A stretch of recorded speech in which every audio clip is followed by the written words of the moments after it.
Je m'appelle Mason Ryder et il y a 6 mois, j'étais censé épouser la femme que je croyais être mon âme sœur, Aria Callaway. C'est étrange comme la destruction d'une vie qu'on a mis des années à construire peut commencer par un simple glissement. Je n'étais même pas censé être sur cette appli. Un collègue m'avait convaincu de m'inscrire pour que je l'aide à comprendre le fonctionnement des filtres. C'était un après-midi tranquille, un de ces vendredis paresseux où le café est rassis et la climatisation ronronne plus fort que l'ambition de chacun.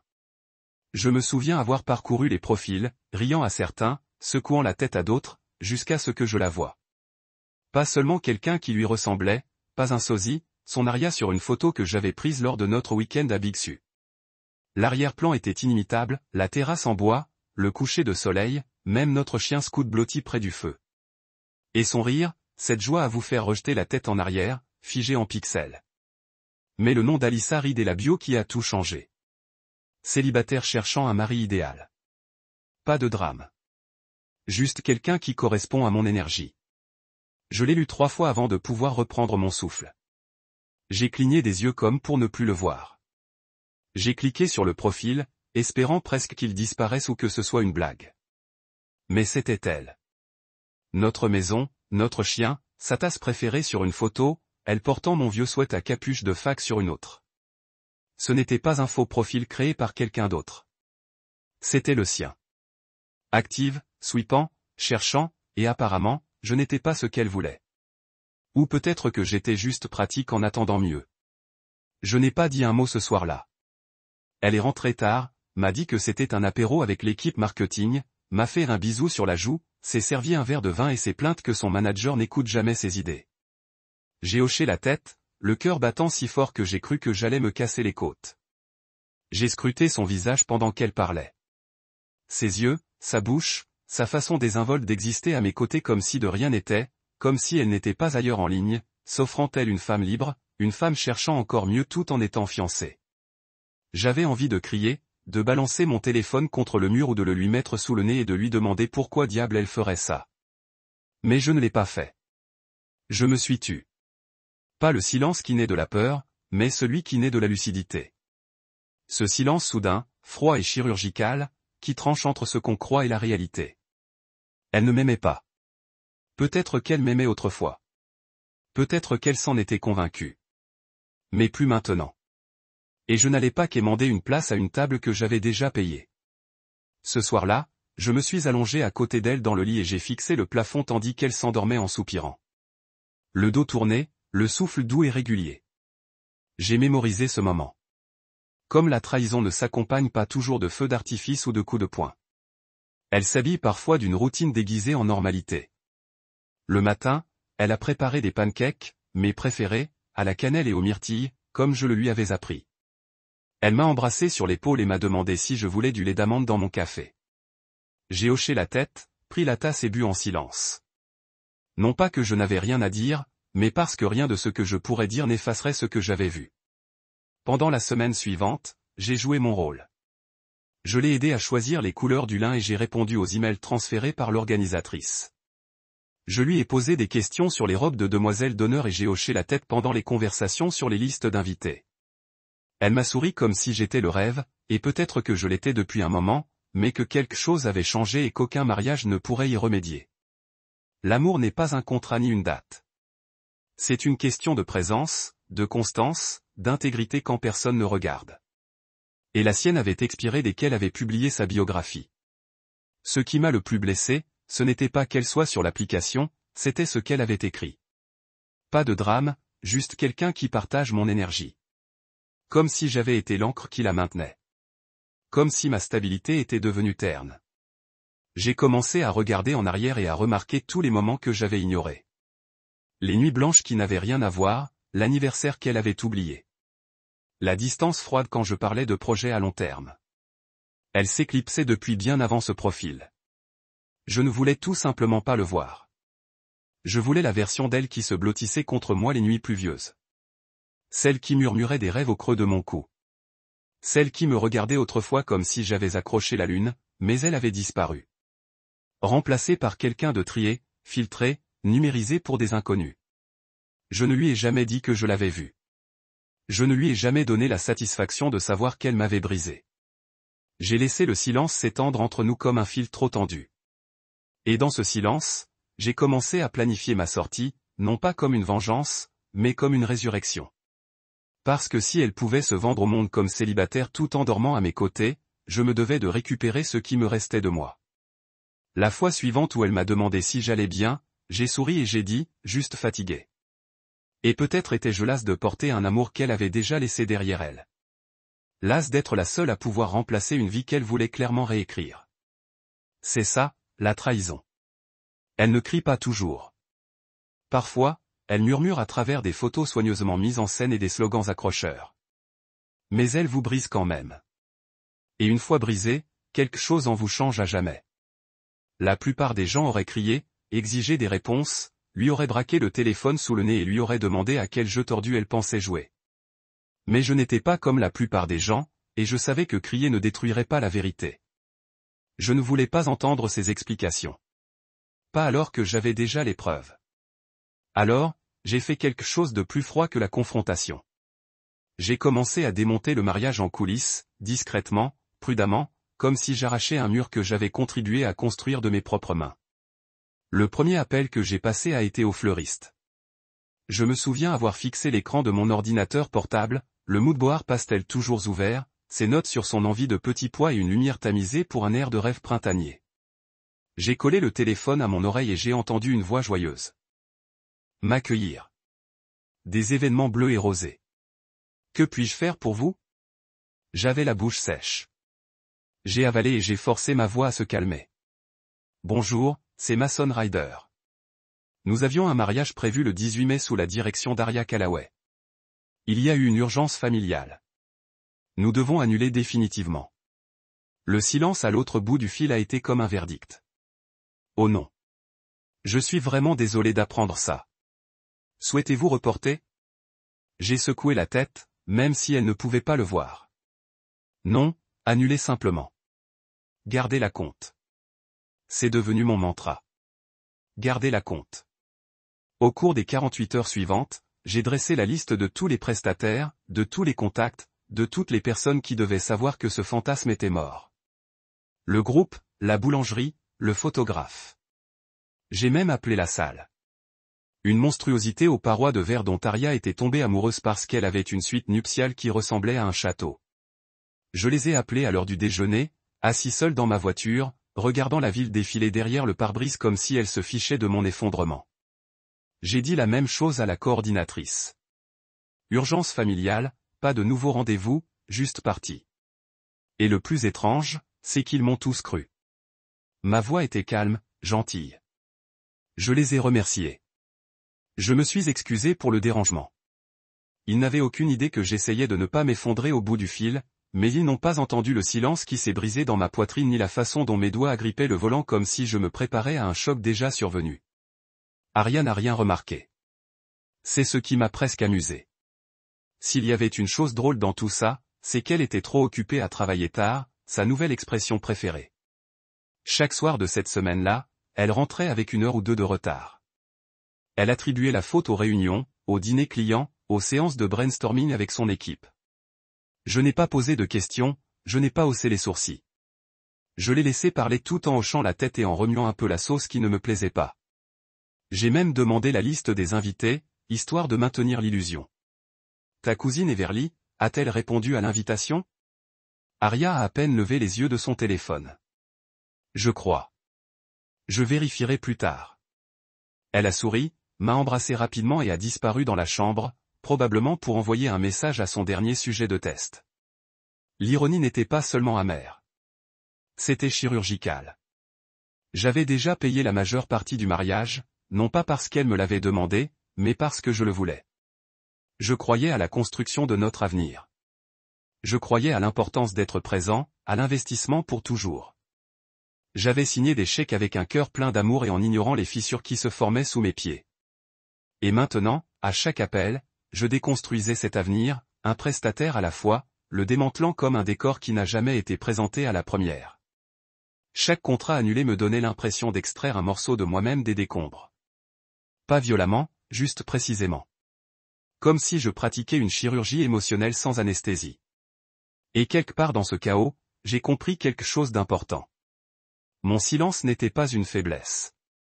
C'était une stratégie, une limite, une forme de pouvoir que je n'avais jamais comprise jusqu'à présent. Le maçon dont elle se souvenait, celui qui aurait fait tout son possible pour arranger les choses. Qui aurait justifié sa trahison? Il était en train de mourir. Et à sa place, je devenais quelqu'un qui n'avait pas besoin d'être choisi pour avoir de la valeur. Quelqu'un qui ne suppliait pas de rester dans une pièce où son amour était traité comme un substitut. Un soir, environ une semaine après le début du dénouement, je me suis assis sur le canapé et je l'ai observée du coin de l'œil. Elle était sur son ordinateur portable, probablement en train de modifier le plan de table, fredonnant comme si tout était parfait. Notre chien, Scout, reposait à ses pieds, le même chien que sur la photo de profil qu'elle avait publiée sous le nom d'Alice Harrid. C'en était presque risible. Elle avait gardé des bribes de notre vraie vie dans son mensonge. Comme si elle voulait faire semblant d'être toujours ancrée dans quelque chose de réel tout en se faisant connaître auprès d'inconnus. Comme si elle voulait la sécurité de notre vie et le frisson d'être poursuivie par quelqu'un d'autre. J'aurais pu y mettre un terme ce soir-là. Prononcer son nom, dire la vérité, la regarder s'effondrer. Mais je ne l'ai pas fait. Non pas par peur, mais parce que je voulais qu'elle continue, à planifier, à rêver, à vivre dans l'illusion. Je voulais qu'elle croie que le mariage avait toujours lieu pendant que j'en effaçais toute trace dans son dos. Je voulais qu'elle se réveille face aux ruines de ce qu'elle avait détruit. Non pas par cruauté, mais parce que j'avais besoin qu'elle ressente ce que c'était que d'être prise au dépourvu. Mon silence est devenu mon arme. Pas un couteau, mais un miroir. Je n'allais pas crier. J'allais la laisser affronter ce qu'elle avait fait dans le silence qu'elle croyait être la sécurité. Et dans ce silence, j'ai recommencé à m'entendre. Le doux battement du respect de soi revenait. Le bruissement des pages qui se tournaient dans un livre que je croyais écrire ensemble, pour finalement découvrir qu'elle changeait de genre quand je ne regardais pas. J'ai commencé à sauvegarder mes fichiers, à clôturer des comptes joints. J'ai envoyé un email à mon propriétaire pour m'informer des possibilités de résiliation anticipée. J'ai même ouvert un nouveau compte courant à mon nom seul. Les pièces bougeaient, non pas dans le chaos, mais avec contrôle. Elle pensait que j'étais distraite, que j'étais naïve. Elle ignorait totalement que l'homme assis en face d'elle au dîner s'apprêtait à disparaître. C'est ce qui m'apaisait. Savoir que je n'aurais pas besoin de crier pour être entendu. Elle m'entendrait dans l'absence, dans le vide où vivaient autrefois les promesses. Et un jour prochain, elle comprendrait que le silence, lorsqu'il est choisi, n'est pas un vide, mais une conclusion. Elle est partie pour son week-end d'enterrement de vie de jeune fille à Miami un jeudi après-midi. Pleine de champagne et de mensonges. Elle m'a embrassé 2 fois avant de partir. Une sur la joue, une sur les lèvres. Doucement, tendrement, avec habitude. Scout, notre golden retriever, aboyait sur la valise comme s'il savait quelque chose que je n'avais pas dit à voix haute. Je restais planté dans le couloir, lui tenant la porte, faisant mine de ne pas bouleverser l'histoire. Amuse-toi bien, dis-je, et je le disais de la manière la plus creuse et détachée possible. Aria rayonnait. Essaie de ne pas trop m'ennuyer d'eux. Moi, plaisanta-t-elle en secouant ses cheveux tandis qu'elle sortait ses bagages. Elle ne vit pas mon expression. Elle ne me demanda pas pourquoi mes bras ne la tendaient plus comme avant. Dès que l'ascenseur se referma, j'exhalais comme si je n'avais pas respiré depuis des semaines. Il était temps. Tout ce dont j'avais besoin était déjà emballé. 2 sacs de sport, un sac à roulettes et un sac à dos rempli de documents que j'avais enfermés dans notre espace commun des semaines auparavant. Mon passeport, mon acte de naissance, mon ordinateur portable, une pile de journaux intimes, jamais touchés par ses mains. Je m'étais éloigné en morceaux comme un homme démontant une bombe fil par fil. Il ne restait plus que la détonation finale. La bague était le plus dur. Non pas à cause de son prix, mais à cause de ce qu'il signifiait autrefois. J'ai ouvert le tiroir de la table de nuit de son côté du lit, j'ai trouvé l'écrin en velours égi et déposé la bague de fiançailles avec précaution. Puis j'ai ajouté autre chose, quelque chose qu'elle ne pourrait ignorer. Une lettre, 2 pages, manuscrite, pas un adieu, pas exactement, mais une vérité qu'elle ne pourrait pas échapper. Je n'y ai pas versé de venin. Je n'ai pas maudit ni accusé. J'ai juste exposé les faits, j'avais vu l'application de rencontre, je savais qui était Alice Harrid, l'amour n'est pas un test qu'on fait à quelqu'un en qui on prétend avoir confiance. Je lui ai dit qu'elle avait parfaitement le droit de se demander ce qui se passait ailleurs, et que j'avais parfaitement le droit de m'éloigner de quelqu'un qui le faisait. J'ai laissé la lettre soigneusement pliée, glissée sous l'écrin. Je l'ai déposée sur son oreiller comme une pierre tombale pour un avenir que nous avions enterré bien avant cet instant. Je me suis tenu sur le pas de la porte de notre chambre et j'ai regardé en arrière, les draps du placard remplis de rêves Pinterest hésitants. Le sac à vêtements zippé était accroché à la porte de la salle de bain, la photo toujours souriante au mur, refusant de croire à des mensonges. Je ne me sentais plus chez moi. Juste une scène parfaitement mise en scène attendant que le public réalise que l'acteur principal était sorti. J'ai appelé une voiture. Pas une voiture tape à accent graveleuil, juste un SUV silencieux et fiable conduit par un homme nommé Zek, qui n'a pas posé de questions lorsque j'ai chargé mes bagages et lui a dit que j'avais un long trajet devant moi. Aéroport ? Il a demandé. Non, ai-je dit. Gare du centre-ville. Ensuite, je changerai de voiture. Il m'a fait un signe de tête et s'est éloigné du trottoir comme si je ne me remémorais pas les 10 dernières années de ma vie dans le rétroviseur. Nous avons roulé en silence pendant un long moment, le soleil du Texas projetant de longues traînées dorées sur l'autoroute. Mon téléphone a vibré 2 fois. Des SMS groupés de son cortège nuptial, des emojis et des blagues privées.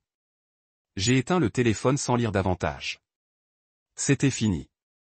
J'étais fini. Il y a une étrange liberté à disparaître avant que quelqu'un ne sache qu'on est parti. C'est comme retrouver son nom, son souffle, sa valeur, tout cela dans un silence fugitif.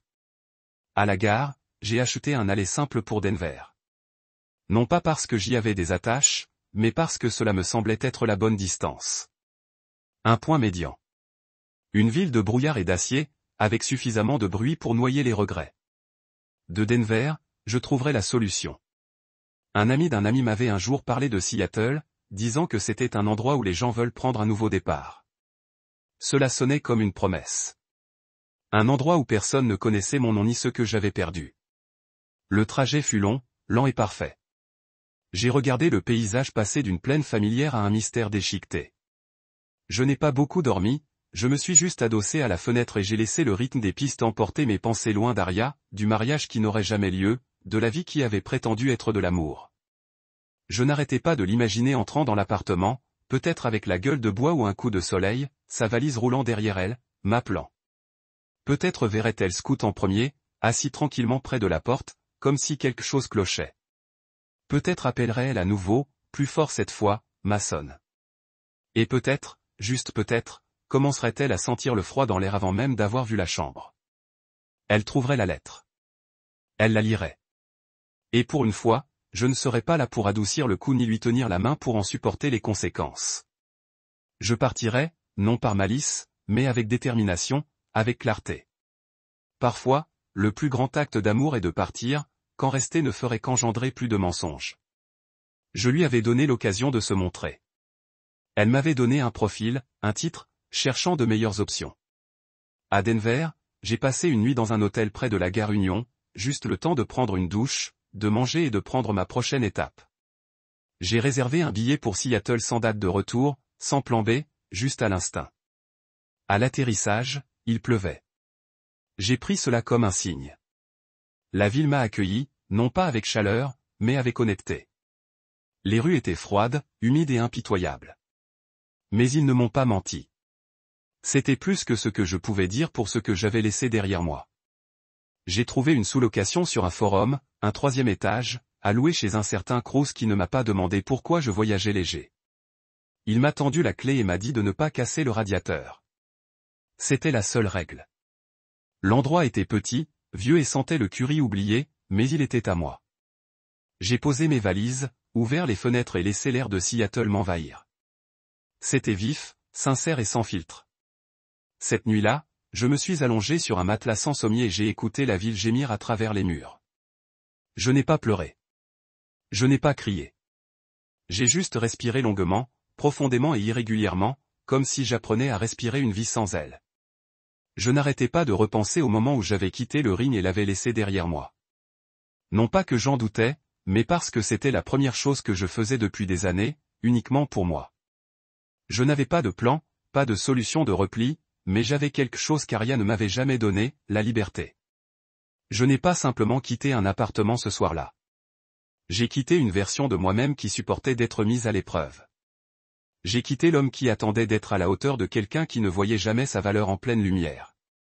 J'ai quitté le mariage, les promesses, le spectacle, et pour la première fois depuis des mois, j'ai eu l'impression d'aller enfin vers un endroit réel.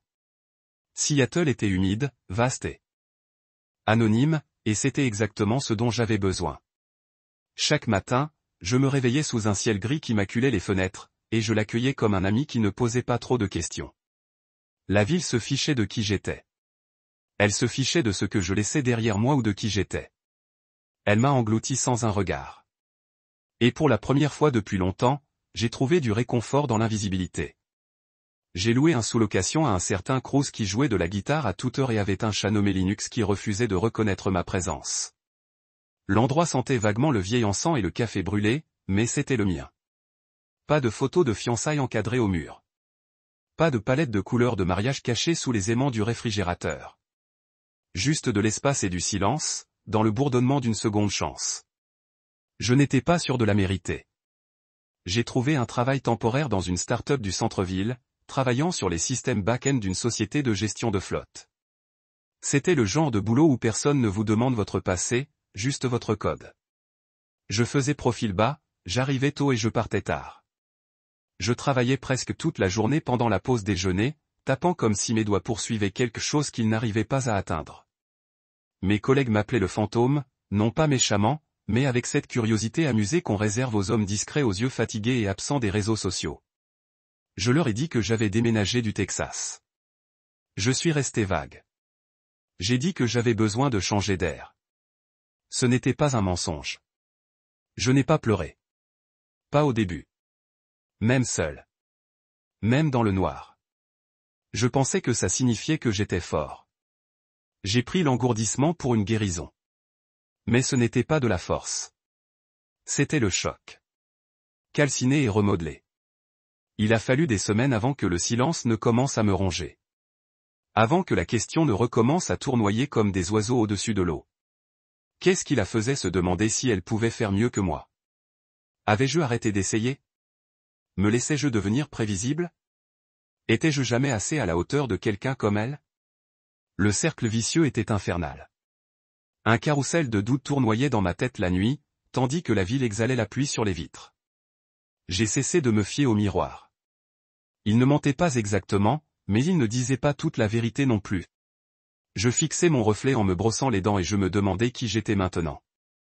Un homme qui avait autrefois planifié une vie, un mariage.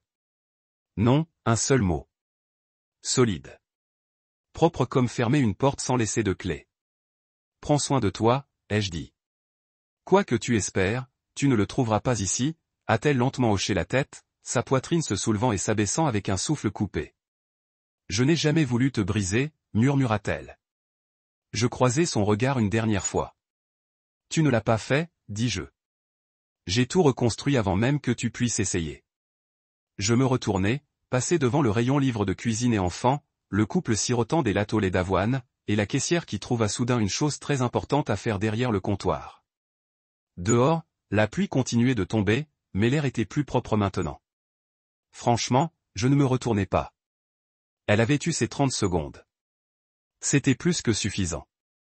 Je suis entré dans le cabinet du docteur Roya Wallace 2 semaines après la librairie. Je n'y suis pas allé parce que j'étais en pleine spirale. Je n'étais pas recroquevillé par terre à sangloter ou à casser des assiettes dans ma cuisine. Pas de coup de mou dramatique. J'y suis allé parce que j'en avais assez de me retenir toute seule, car même le silence, une fois prolongé, devient une sorte d'écran. Son bureau était au 2e étage d'un ancien atelier artisanal près de Queen. Lumière tamisée, boiserie chaleureuse, pas de posters de motivation clichés au mur, juste une bibliothèque basse remplie de livres sans trop d'efforts, et un fauteuil en cuir usé qui semblait avoir accompagné d'autres personnes à travers l'enfer. Elle m'a accueilli sans chichi, sans bloc-notes fourré dans mes mains, sans questions indiscrètes au premier abord, juste un sourire calme et un geste vers le fauteuil. Tu peux t'asseoir où tu veux, a-t-elle dit.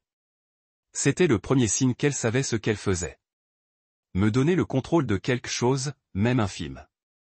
J'ai choisi le fauteuil le plus proche de la fenêtre. Non pas par besoin de lumière, mais parce que j'avais l'impression de pouvoir regarder dehors et me rappeler que le monde continuait à bouger. Elle ne m'a pas d'abord posé de questions sur Aria. Elle m'a interrogé sur moi, sur les raisons de ma venue, sur ce que j'espérais changer si je restais. Je n'étais pas prêt à parler de cette trahison. Pas comme la plupart des gens s'y attendent. Mais je lui ai dit les grandes lignes, que j'avais quitté le Texas, que j'avais mis fin à une relation, que je me sentais vide, non pas parce que je voulais la récupérer, mais parce que je ne savais pas quelle version de moi-même j'avais laissée derrière moi. Elle a hoché la tête. Pas de gribouillis, pas de froncement de sourcils, juste des cadeaux. Qu'est-ce que ça t'a pris? A-t-elle demandé. Je me souviens avoir fixé un bol en céramique sur sa table basse et murmuré tout ce que je croyais solide. Elle n'a pas bronché. Commençons par ça. On s'est vu toutes les semaines après ça. 45 minutes qui ont étiré et comprimé le temps de façon étrange.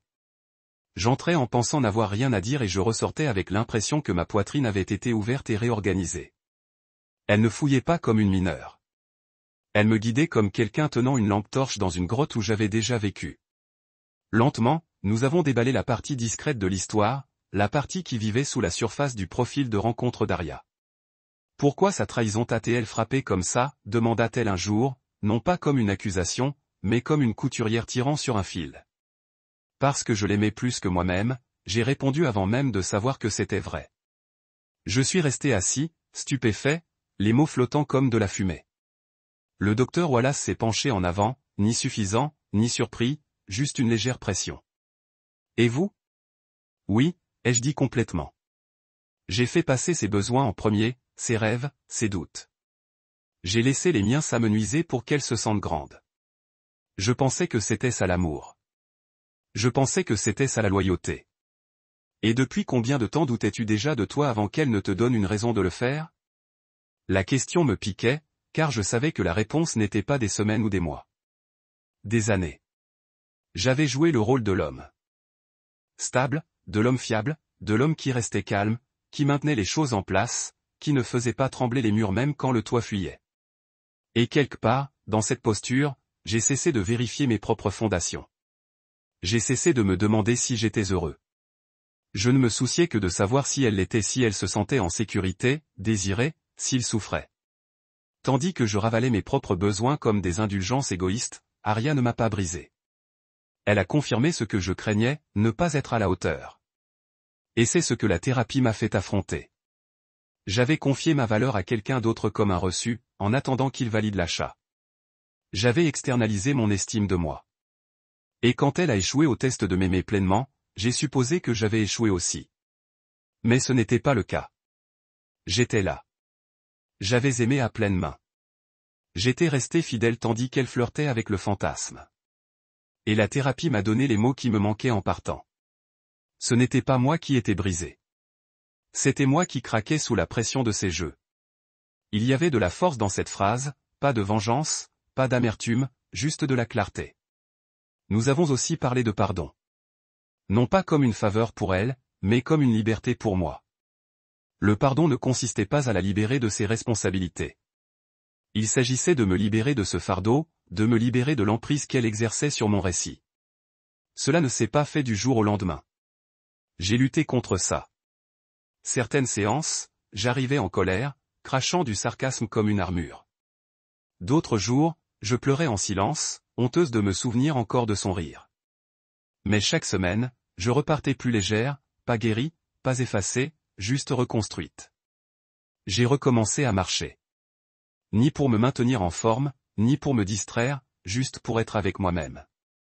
Pour sentir la terre sous mes pieds et savoir qu'elle ne s'effondrait pas.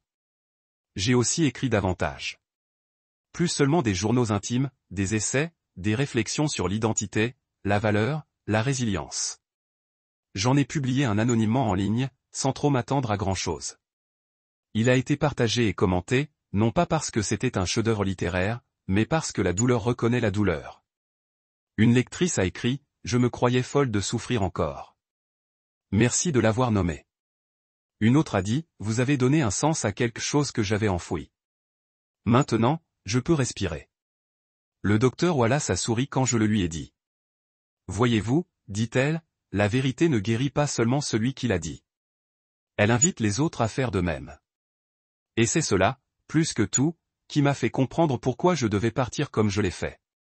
Non pas pour punir Aria, mais pour retrouver la version de moi qu'elle avait lentement érodée.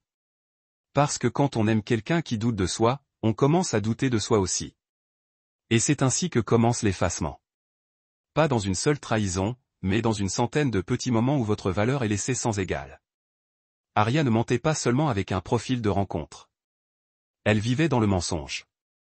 Un mensonge qui me considérait comme un substitut, une solution de repli. Le choix sur dans un monde qu'elle voulait encore explorer. Et la thérapie m'a appris quelque chose qu'aucune lettre de clôture, aucune dispute finale, aucune alliance ne pourrait jamais m'apporter. La seule personne qui avait besoin de croire que j'étais suffisante, c'était moi. Le colis est arrivé un mercredi. Pas de coup, pas de sonnette, juste un bruit sourd contre le sol lorsque j'ouvris la porte pour faire mes courses et trouver une enveloppe matelassée marron appuyée contre le mur, comme si elle attendait là depuis des heures. Pas d'étiquette de retour, pas de signature, juste mon nom griffonné à l'encre bleue, trop familier pour être une coïncidence.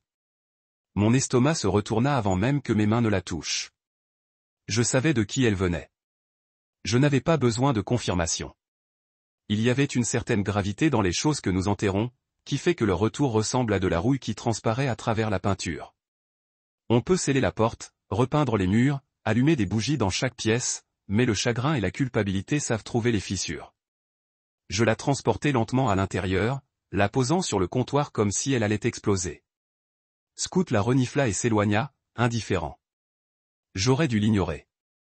J'aurais dû la jeter sans l'ouvrir, comme un symbole, comme une conclusion. Mais je ne l'ai pas fait. Je la fixai du regard en déballant mes courses. Le tintement des bocaux, le bruissement des sacs en papier, le bourdonnement du réfrigérateur lorsqu'il se ralluma. Rien de tout cela ne suffisait à couvrir le poids de ce paquet à quelques centimètres de mon coude. Je me suis dit que je m'en ficherais. Que quoi qu'elle m'envoie, ça ne changerait rien à ce que j'avais déjà reconstruit. Mais c'était un mensonge, car la curiosité n'est pas une faiblesse. C'est l'écho de vieux instincts. Ceux qui ne meurent pas simplement parce que la confiance, oui. Finalement, je l'ai ouvert lentement, délibérément. La première chose que j'ai vue, c'était mon sweat à capuche de fac. Bleu marine, effiloché aux manches, celui qu'Aria me piquait toujours les jours de pluie. Celui qu'elle portait le soir où nous avons dansé pieds nus dans la cuisine après nos fiançailles. Plié soigneusement, trop soigneusement. Dessus se trouvaient les boutons de manchette que j'avais portés lors de mon dernier entretien d'embauche à Austin, ce qu'elle avait gravé de mes initiales et d'une petite rose des vents. Je me suis souvenu de ces paroles, pour que tu saches toujours où tu vas, même quand tu es perdu. L'ironie me brûlait la gorge comme de l'acide. En dessous se trouvait une clé USB, noire, sans étiquette, sans mot expliquant son contenu, juste du plastique froid, me mettant au défi de la brancher et de découvrir la tentative d'explication ou de rédemption dont elle pensait que j'avais besoin, mais je ne l'ai pas fait. Je l'ai tenue une seconde, j'ai senti son léger poids dans ma paume, puis je l'ai posé sur le comptoir, à côté des boutons de manchette. Certaines vérités n'ont pas besoin d'être réentendues. Certaines explications ne sont que des pansements sur des blessures déjà cicatrisées. Et certaines personnes en voient une conclusion parce que ce sont elles qui en ont besoin, pas vous. Puis j'ai vu le petit mot, arraché à un carnet. Pas de date, juste 6 lignes manuscrites. Avant, je le reconnaissais au moment où je le voyais sur un post-it ou un miroir. Je suis désolé. Tu ne le méritais pas. Je voulais juste ressentir quelque chose. Et je ne réalisais pas que je détruisais tout ce qui se passait. Je restais là, agrippé au bord du plan de travail, le froid me pénétrant le bout des doigts. Elle voulait ressentir quelque chose. Cette phrase se répétait dans ma tête comme une malédiction. Toute cette destruction, toutes ces promesses brisées. Parce qu'elle voulait ressentir quelque chose. J'avais été sa victime collatérale, une victime de son agitation, de son incapacité à se contenter de rien sans se demander ce que signifiait le chaos. Je n'ai pas pleuré. Je n'ai pas ragé. Je n'ai même pas murmuré son nom. J'ai plié la lettre en deux et l'ai mise dans le sweat à capuche. Puis j'ai remis le tout dans l'enveloppe et je l'ai glissé sous l'évier avec les produits d'entretien, quelque part entre l'eau de Javel et les éponges. Un endroit convenablement stérile et caché. Voilà ce qu'était cette partie de ma vie désormais. Nettoyée, contenue et rangée. J'ai déplacé la clé USB dans le tiroir que j'utilisais pour les piles de rechange et les coupons périmés. Je ne l'ai pas jetée, non pas parce que je la voulais, mais parce que je voulais pouvoir l'ignorer. Refuser de s'engager a du pouvoir. Le pouvoir de ne pas laisser sa voix résonner à nouveau dans les haut-parleurs de mon ordinateur. Elle avait dit ce qu'elle avait à dire, et j'avais déjà dit la mienne en m'éloignant sans jamais me retourner. Le lendemain, je suis parti en randonnée, encore au parc Discovery. Scoot trottait devant moi, la queue remuante, me jetant de temps en temps un coup d'œil en arrière comme s'il s'assurait que j'étais toujours là. J'étais mieux que je ne l'avais été depuis des années. L'air était vif et le soleil perçait les nuages juste assez pour peindre la cime des arbres d'une couleur dorée. Je n'ai pas pensé au colis. Pas vraiment. J'ai pensé au silence, au sentier sous mes pieds et au silence entre mes pensées. En rentrant, j'ai trouvé un message de Kelsey. Je n'avais pas eu de ses nouvelles depuis le message vocal des semaines plus tôt. J'ai hésité à le laisser sans le lire, mais quelque chose m'a dit que ce n'était pas une supplique de la part d'Ariel. Je l'ai ouvert. Elle est fiancée. Un certain Brandon. 2 mois après. Je me suis dit que tu aimerais savoir. J'espère que tu vas bien. Je l'ai lu 2 fois. Brandon, je ne connaissais pas son nom. Pas besoin. 2 mois plus tard. Ça voulait dire qu'ils avaient commencé à sortir ensemble au moment où elle avait envoyé le colis. Au moment même où elle avait écrit ses excuses et posté des souvenirs comme je les avais demandés. Elle était déjà passée à autre chose, avait déjà choisi quelqu'un d'autre avec qui reconstruire son histoire. Et peut-être pensait-elle qu'elle devait clore le dernier chapitre avant d'en commencer un autre. Mais je n'étais pas en colère. Je n'étais pas blessé. J'ai souri, non par dépit. Non pas parce que je voulais qu'elle souffre aussi, mais parce que j'avais enfin profondément compris quelque chose. Elle n'avait jamais cherché mieux. Elle cherchait du nouveau. Et quand on est accro à la poursuite, on ne se contente jamais de l'homme qui reste. Je me suis assis avec une tasse de café frais et j'ai ouvert mon journal. J'ai intitulé cet article « Paix » parce que c'était bien ça. Ni vengeance, ni victoire, juste la paix. Elle avait réécrit sa fin et j'avais réécrit la mienne sans elle. Non, je bois mon café seul au lever du soleil et je ne m'excuse jamais de l'aimer. 2 sucres, une pincée de cannelle, du lait entier, même quand l'amande est à la mode. Il y a quelque chose d'enracinant à se tenir dans une cuisine silencieuse tandis que le monde s'agite. La tasse chaude dans mes mains, le silence m'appartient. Je ne me précipite plus.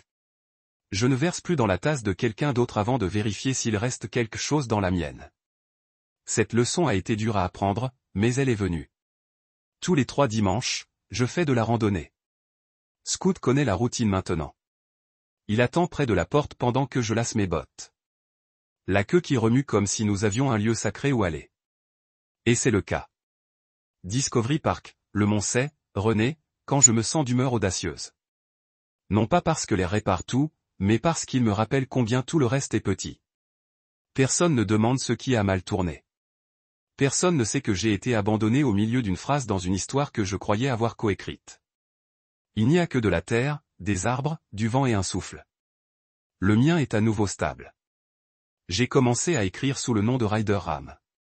Essais, réflexions, parfois des confessions que je ne dis pas à voix haute. Je n'ai jamais joint ma photo, je n'ai jamais fait de lien sur les réseaux sociaux, mais la publication a commencé à faire parler d'elle. On m'a envoyé des courriels, des messages, on m'a remercié. Non pas parce que j'avais les réponses, mais parce que j'avais survécu assez longtemps pour poser de meilleures questions. Que signifie être choisi? Pourquoi rester quand on est lentement effacé? Comment pardonner à quelqu'un qui ne s'est jamais excusé comme il se doit? Une femme a écrit, vous avez dit ce que j'ai eu trop honte d'admettre. Je pensais être la seule à être présente pour quelqu'un qui s'en allait déjà. Une autre a dit, vos mots m'ont aidé à faire mes valises. Je ne réponds jamais directement, mais je lis tout le monde parce que, quelque part, dans la douleur que j'ai infligée à Paige, d'autres personnes ont trouvé un miroir. Et j'ai réalisé que je ne guérissais pas seulement, j'aidais. Et pas en prêchant, juste en disant la vérité. Je me demande encore parfois, pas souvent, mais parfois, ce qu'elle cherchait sur cette application de rencontre, qui elle pensait trouver, ce qu'elle espérait qu'un inconnu pourrait lui offrir que je ne lui avais pas déjà offert sans condition. Peut-être pensait-elle que la magie résidait dans le mystère. Peut-être que le réconfort lui semblait une cage. Peut-être ignorait-elle que l'amour le plus sincère n'est pas un feu d'artifice. C'est quelqu'un qui se montre encore et encore, même quand la musique s'éteint. Mais surtout, je me demande pourquoi j'ai oublié de m'aimer moi-même en premier. Pourquoi j'ai tant donné sans m'assurer qu'elle le tenait avec douceur. Pourquoi je lui ai tendu mon cœur comme un CV, espérant qu'elle encercle les parties qu'elle aimait et oublie le reste. Ce n'est pas comme ça que ça doit se passer. Je le vois clairement maintenant. Aria n'a pas triché au sens traditionnel du terme. Mais elle a testé la loyauté comme dans un jeu télévisé. Elle n'a pas juste flirté avec les options. Elle a fantasmé sur des remplacements tout en portant la bague que je lui avais offerte. Et quand elle a eu peur de l'écho, elle m'a renvoyé mes souvenirs comme si cela suffisait à racheter les choix précédents. Mais je ne suis pas amer. Je suis juste éveillé. Il y a quelque chose de sacré à réaliser qu'on est son propre salut. Qu'aucune lettre de clôture, aucune excuse, aucune confrontation. Désespéré en librairie ne peut offrir ce que le respect de soi offre déjà. Je ne suis plus l'homme qui suppliait qu'on le voie. Je suis l'homme qui sort de pièces où l'amour doit être prouvé chaque jour pour être conservé. Le dernier message que j'ai reçu de Kelsey date d'il y a quelques semaines. Juste un mot. Elle est enceinte.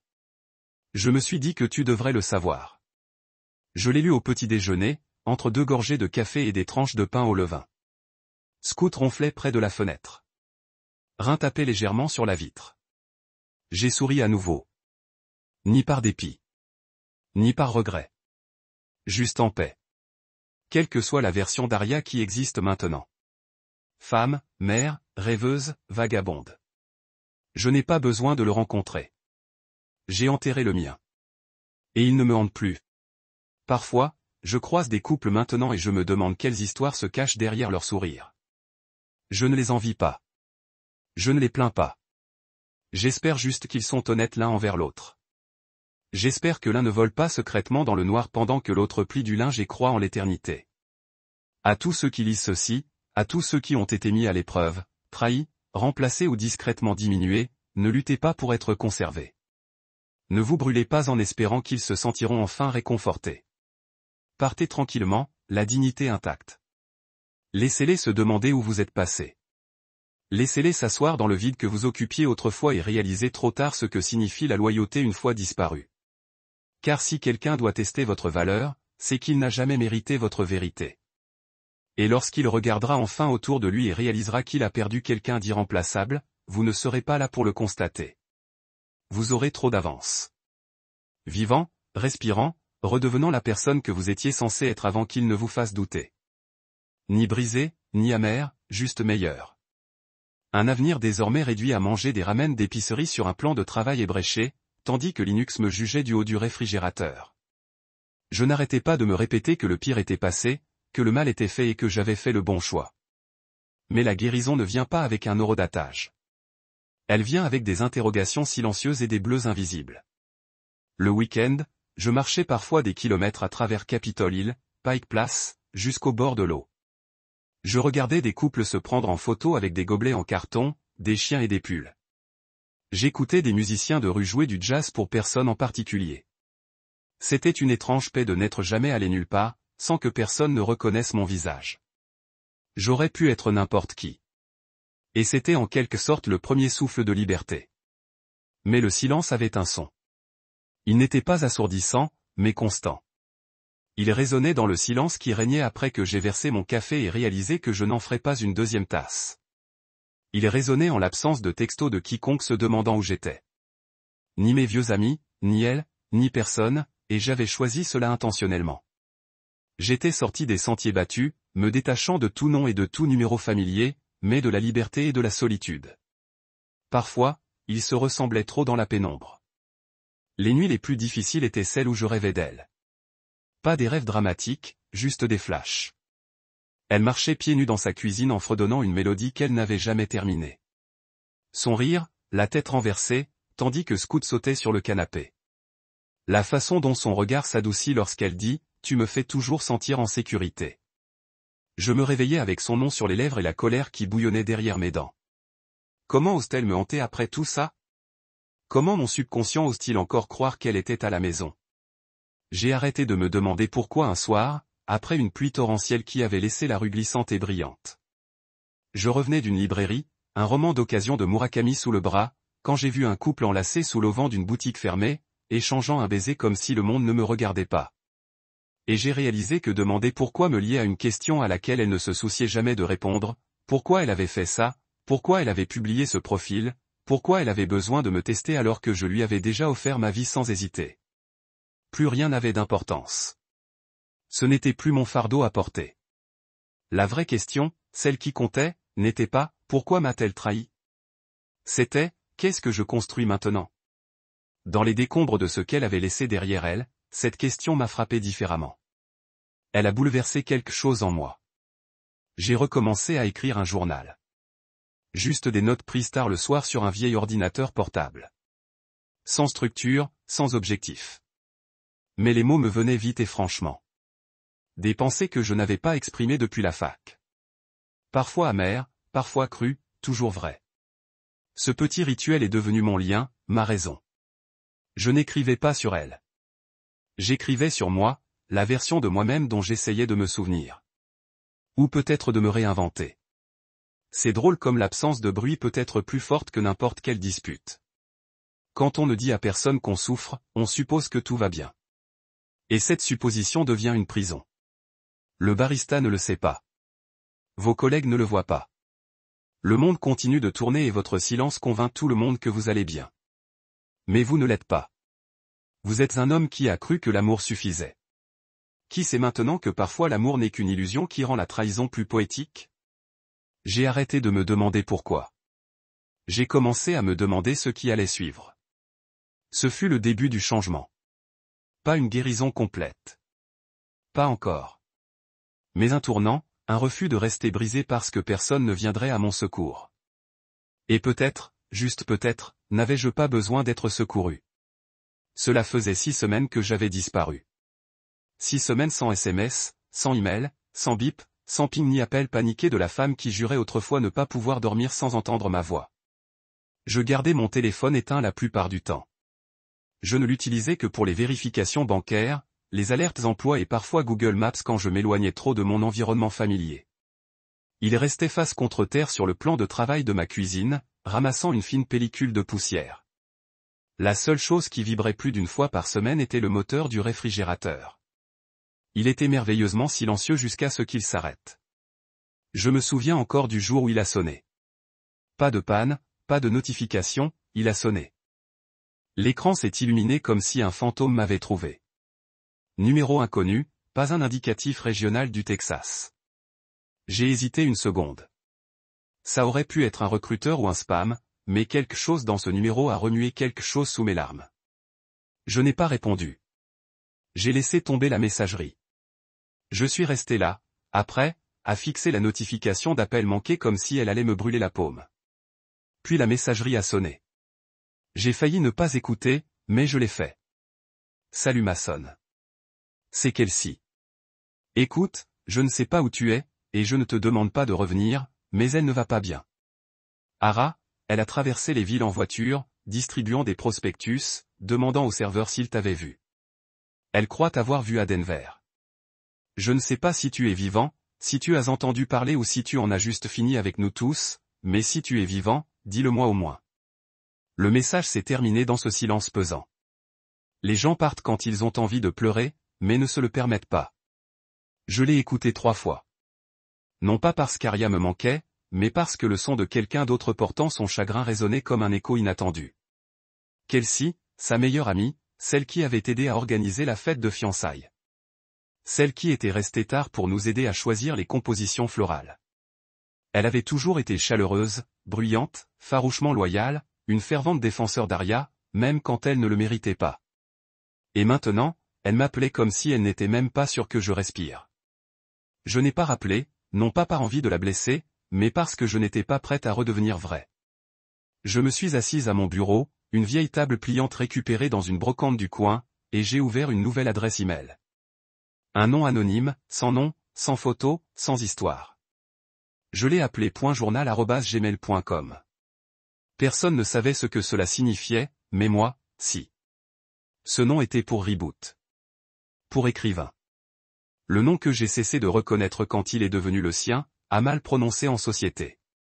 Pour le journal que j'allais reprendre, non plus pour me souvenir, mais pour survivre. Ce soir-là, j'ouvris un document vierge et le fixai longuement avant d'en taper le titre, le prix d'être un plan de secours.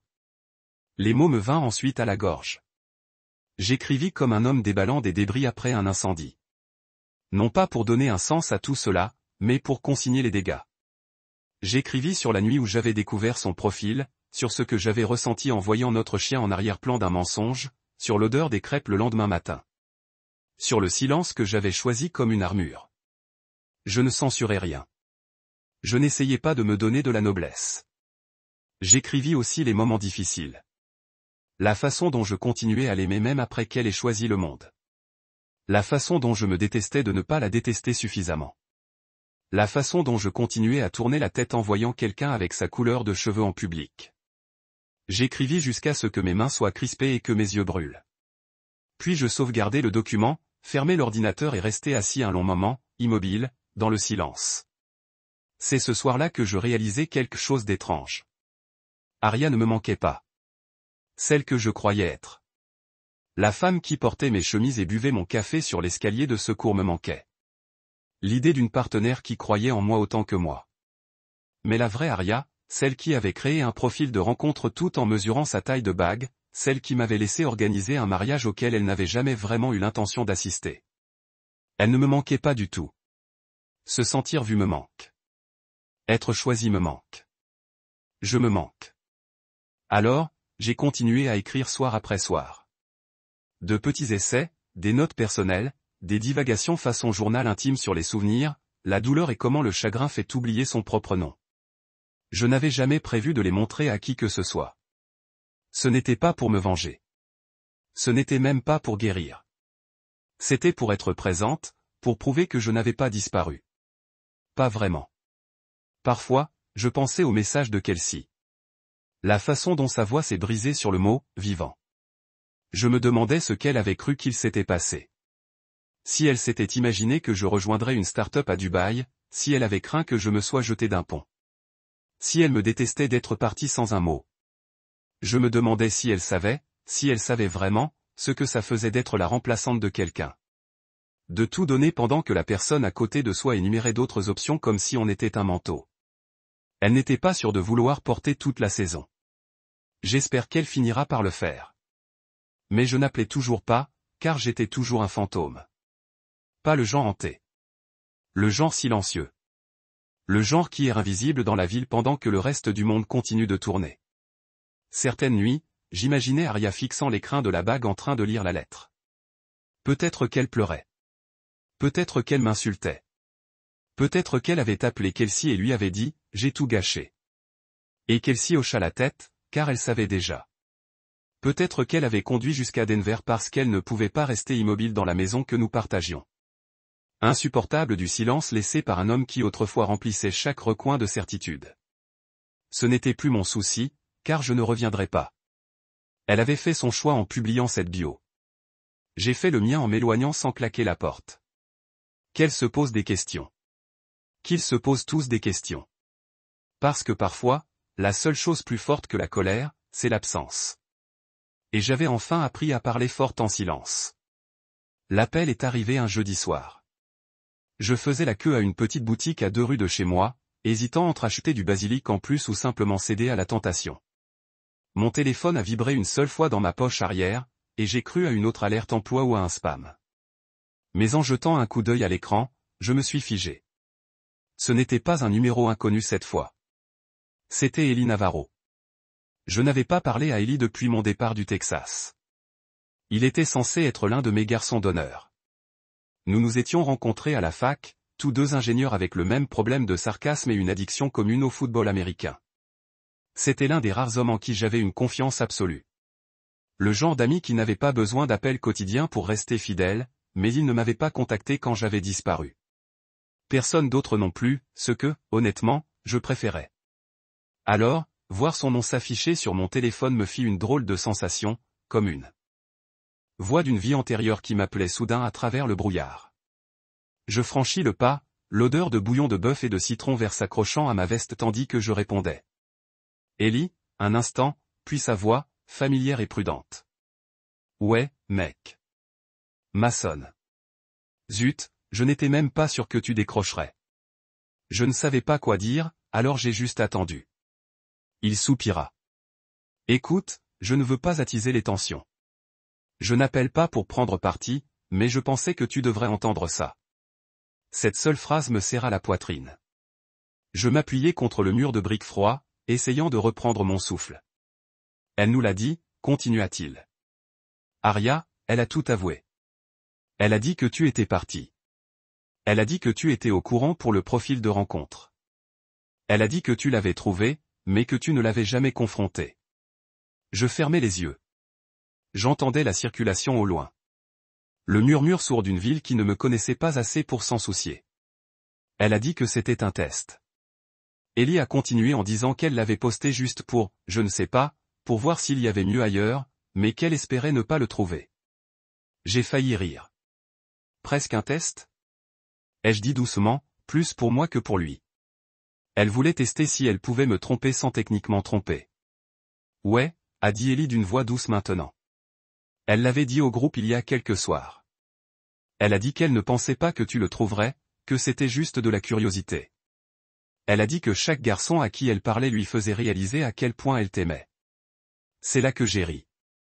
Pas fort, juste ce son brisé et essoufflé que les gens font quand l'absurdité l'emporte sur la douleur. Elle est allée faire les magasins, ai-je dit, en espérant qu'elle ne voudrait pas acheter, mais elle a quand même fait les magasins. Ellie n'a pas répondu tout de suite. Je pense qu'il savait qu'il n'y avait pas grand-chose à dire. Il n'appelait pas pour arranger quoi que ce soit. Il appelait parce que la culpabilité était une chose lourde, et peut-être que l'entendre de sa bouche confirmerait d'une manière ou d'une autre ce que je savais déjà. Je ne l'ai pas remercié. Je ne l'ai pas maudit non plus. Je suis resté planté là, à laisser la vérité retomber comme de la poussière autour de moi, parce que c'était le problème. La confirmation n'y changeait rien. Ça ne me faisait pas moins mal maintenant que j'avais ses raisons. Au contraire, ça aggravait les choses. Elle n'avait pas commis d'erreur. Elle avait fait un choix, calculé. Elle avait joué avec la relation que nous avions construite, mis notre avenir sur la roulette de ses doutes, et espéré que perdre prouverait d'une manière ou d'une autre qu'elle m'aimait. Ce n'était pas de l'amour, c'était de la lâcheté. Habillé de la logique moderne des rencontres et de l'immaturité émotionnelle. On ne teste pas l'amour. On ne teste pas la loyauté. On ne se laisse pas tenter par des fantasmes pour ensuite paraître choqué quand la personne qu'on était censé protéger découvre qu'on cherchait des échappatoires. J'ai bien compris que tu aimerais savoir, dit Ellie. Je veux dire, tu ne méritais pas ça. J'ai hoché la tête, même s'il ne pouvait pas me voir. Merci, ai-je dit. Non pas par gratitude, mais parce qu'il ne m'avait pas menti. Pas comme elle l'avait fait. Il a raccroché après ça. On n'a pas parlé de se voir. On n'a pas repensé à de vieux souvenirs. On n'était plus ces gens-là. Le coup de fil n'était qu'un fil dans la tapisserie qui se dénouait désormais, celle de mon histoire avec elle. Je suis retourné à la boutique de faux-semblants et j'ai commandé sans même y avoir goûté. J'ai rapporté le contenant intact chez moi et je l'ai placé au réfrigérateur, comme un rituel que je ne pouvais m'engager à accomplir. Ce soir-là, j'ai ouvert une page blanche et j'ai noté tout ce qu'Ellie avait dit.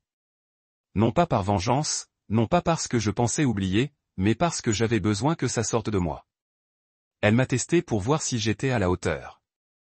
Elle espérait que des inconnus lui montreraient que j'étais sa valeur sûre. Elle n'a pas triché parce qu'elle avait échoué. Elle a triché parce qu'elle voulait confirmer sa victoire. J'ai écrit jusqu'à ce que le curseur clignote au bord de la page, comme s'il était fatigué lui aussi. Puis j'ai fermé le dossier, je me suis couché et j'ai fixé le plafond. J'ai pensé à ses mains, à sa voix, à la façon dont elle disait « J'aime comme tu te sens en sécurité ». Et j'ai réalisé quelque chose. Ce n'était pas que j'étais en sécurité. C'était que j'étais stable, constante, prévisible, et elle ne savait pas quoi faire d'un homme qui ne la faisait pas douter de sa valeur, alors elle le faisait douter de la sienne. C'est ça qui est cruel. Ce n'était pas la trahison. C'était l'idée que ma fiabilité devienne ennuyeuse pour quelqu'un qui prétendait autrefois que c'était chez elle. Le lendemain matin, je me suis réveillé tôt et j'ai fait une randonnée au parc Discovery. L'air était humide et vif, et le sentier était presque désert. Je n'avais pas emporté de musique. Je n'avais pas emmené de compagnie, juste mes bottes, mon corps et l'écho de la voix d'Ellie dans ma tête. Quelque part près des falaises, je me suis arrêté et j'ai regardé par-dessus le bruit. L'eau était infinie et grise, et le ciel était à peine plus clair. Mais j'ai senti quelque chose bouger dans ma poitrine. Pas la paix, pas encore, mais la distance. Pas d'elle, de la blessure. Et cette distance, aussi fragile soit-elle, me semblait le premier pas vers une vie honnête. Je ne cherchais pas à être retrouvé. C'est ce que les gens ne comprennent jamais. Je ne me cachais pas derrière un pseudonyme sophistiqué ni ne fuyais les frontières avec un faux passeport. J'étais simplement parti, volontairement silencieux, totalement détaché. Alors, quand c'est arrivé, quand le passé est entré dans la librairie et a prononcé mon nom, cela a moins ressemblé à une coïncidence qu'à l'épreuve finale de ma détermination. C'était un samedi après-midi à Capitol Hill, le ciel était couvert, une fine bruine effleurait le trottoir. Je venais de récupérer un exemplaire d'occasion de Kafka sur la rive. Quelque chose dans ce livre m'attirait ces derniers temps. Le surréel, le dénouement silencieux, la dislocation de l'identité. Cela avait un sens que ma vie réelle n'avait plus. J'étais à la moitié d'un paragraphe sur la pluie de poissons quand je l'ai entendu. Mon nom crié, pas même prononcé, juste prononcé, doux, familier, comme quelqu'un qui le répétait après des mois de silence. Mason.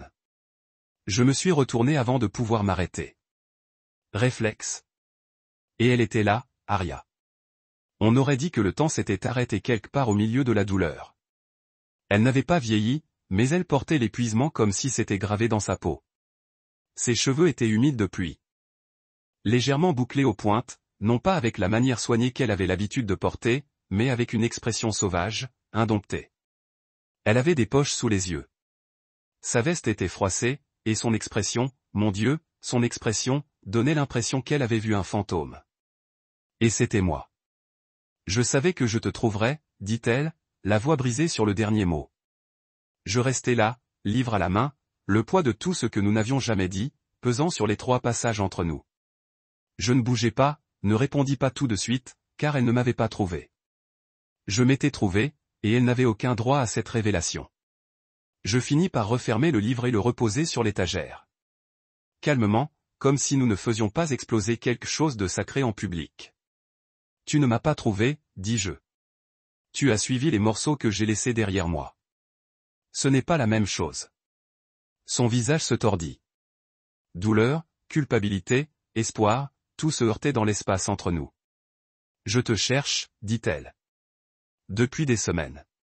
Denver, Portland, Seattle. Je pensais que peut-être.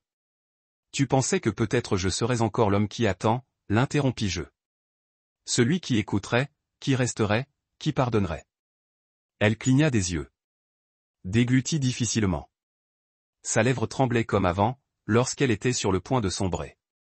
Il faut juste du temps, murmura-t-elle. Juste 30 minutes. J'ai ri doucement. On n'a pas 30 minutes. Tu as utilisé chaque seconde dès que tu as balayé quelqu'un d'autre vers la droite. Ses épaules se sont affaissées comme si la gravité était revenue en force. J'ai fait une erreur, Mason. Non, j'ai dit plus brusquement maintenant. Tu as pris une décision. Ne dis pas que c'est une erreur juste parce que ça ne t'a pas donné ce que tu voulais. Les gens commençaient à nous regarder. Des regards polis et maladroits. Le caissier s'est éclairci la gorge. Un barista du café attenant a fait semblant de ne pas me fixer. Elle a réessayé, s'avançant. J'ai cru me perdre. J'avais besoin de ressentir quelque chose, et je ne savais pas comment te le dire sans te blesser. Alors, tu as fait ce qui te ferait le plus mal. Tu as créé une porte de sortie en faisant semblant d'être encore investi. Tu as écrit une biographie de rencontres sur les énergies compatibles pendant que je préparais nos vœux. Elle s'est essuyée la joue. Je ne savais pas si c'était la pluie ou les larmes. Peut-être les deux. Tout le monde. Je t'ai rencontré, personne n'était toi. Et c'est là que j'ai réalisé que tu avais déjà tout ce dont tu avais besoin et que tu l'avais jeté de toute façon. J'ai secoué la tête. Je ne suis pas ton miroir, Aria. Je ne suis pas là pour refléter la version de toi qui te manque. Elle avait l'air de vouloir s'enfoncer dans le sol. Mais au lieu de cela, elle se tenait là, tremblante, vulnérable. La fille qui était la femme que j'aimais. Je t'aimais, dit-elle d'une voix brisée comme du verre. Je t'aime toujours. Je voulais que ces mots aient de l'importance. Je voulais qu'ils s'enfoncent dans ma poitrine et y déterrent quelque chose de récupérable, mais ils n'ont pas fonctionné, car l'amour sans loyauté est du bruit. Et j'en avais assez du bruit. Tester quelqu'un qu'on aime pour voir s'il est suffisant, dis-je lentement, signifie clairement qu'on croit déjà qu'il ne l'est pas. Tu cherchais une amélioration, Aria. Et maintenant que tu as vu ce qui se passe dehors, tu rampes vers ce qui semblait stable. Ce n'est pas vrai, dit-elle rapidement. Désespérée. Tu ne sais pas ce que j'ai vécu après ton départ. Et tu ne sais pas ce que j'ai vécu avant de partir, j'ai répondu. Pendant que vous planifiez des centres de table et glissez sur des étrangers pendant que je souriais à travers la table du dîner et me demandais pourquoi vos yeux ne m'arrivent pas comme ils le faisaient. Son silence était la confirmation, pas l'accord, juste le manque de défense. J'ai reculé à quelques centimètres, mais c'était comme des kilomètres. Je ne suis pas en colère, dis-je. J'ai juste fini. Vous ne pouvez pas réécrire la fin maintenant que vous n'êtes pas à l'aise avec le silence que vous avez gagné. Mais pouvons-nous, j'ai